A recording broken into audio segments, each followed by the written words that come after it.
struggling with identity.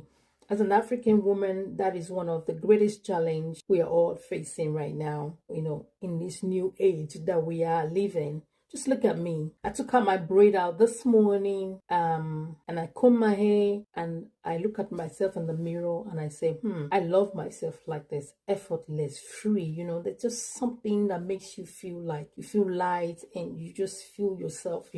All this extra thing we put on our hair, the wigs and the weave on, they are beautiful, but it's like a burden. I don't know if anybody feel me. Anyway, then we have so much excuses, to want to look like that kind of a person. I mean, we put these artificials in our hair, and we want to stay in that, hide under that identity because of inferiority complex. We are not enough when we look like this. We think we need more to be presentable. We think we need a lot of painting and makeup to look presentable, to be acceptable in the society.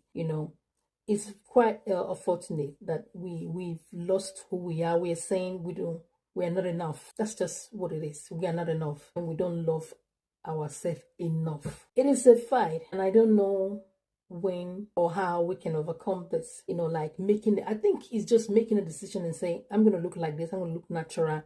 And that's it. Can we really do that? Can I, Molly, do that? Well, we will say no. We will say yes. No, because we think, okay, like me, I live in the Netherlands. I've lived here for about 20 years. And even in the space, I've lived in England. And we complain about the weather, the water. It's not good for our hair. When you leave your hair out like this, we have so many reasons why we can maintain our natural hair. But then again, we confuse our identity. I work with mentally disabled disability people, and for that reason I try my possible best to look the same every day, by wearing a particular wig on my head every day, so that they can see me for me, and I can relate with them. When I'm coming through the door, they know this is Molly coming in. But of a truth, I also sabotage myself. Of a truth, I also struggle with that, because then sometimes I feel heat under my hair. I get like